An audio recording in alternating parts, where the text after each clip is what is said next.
So I'm starting a new series, hopefully a nearly daily series called Best-Selling Albums.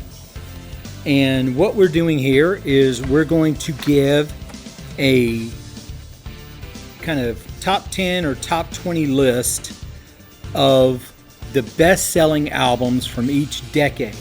But I'm not going to bore you from going from 10 to 1, and I'm not going to bore you with going from the 50s to the 2010s. I'm just going to randomly jump around. So this will be the first episode. I'm going to start with one of my favorite albums, and we're just going to jump around. Which, House of Pain, I don't know if, I don't think they're on here. So anyway, we're going to go with the 19th best-selling album of the 1980s. And that album is Van Halen's 1984. This tight album, clocking in at a mere 33 minutes with 9 tracks, only had the one number one hit, which was in Jump.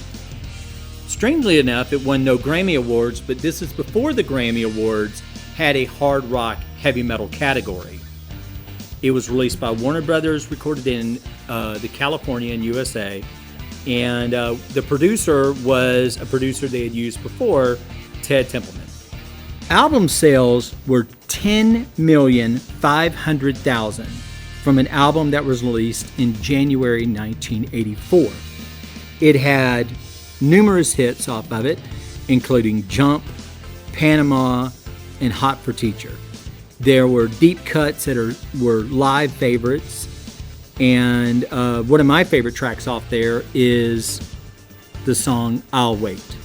From the article, frustrated by his experiences while recording the band's 2 previous albums, Eddie Van Halen made strident efforts to exercise greater artistic control with 1984. A major step included setting up his own studio, where he insisted the album be recorded. He was also successful in persuading his fellow members to allow the use of synthesizers in their music. Van Halen already had several platinum albums to its name, but Eddie Van Halen was keen to move away from the play-it-safe attitude of the past. Ironically, with 1984, the group would achieve bigger sales than ever before.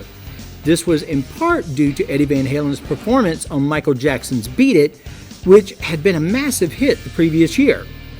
Perhaps learning from Jackson's example, Van Halen also set about filming entertaining videos for the single releases, which helped add TV-based audience to their fan base.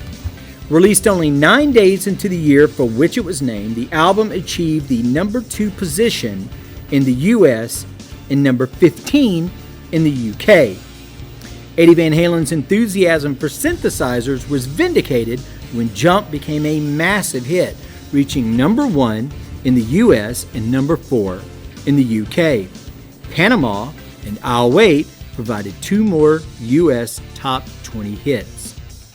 The album reached multi-platinum status well before the end of the year, but the success exacerbated existing tensions within the band, and singer David Lee Roth quit the following year.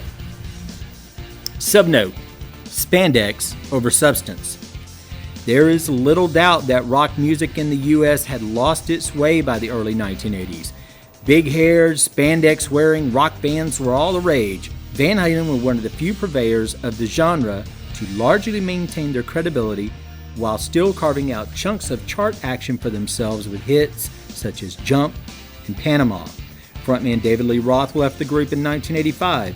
Despite having a few solo hits of his own, he never repeated the success of the band and suffered the ignominy of being busted trying to buy drugs in New York's Washington Square in 1996.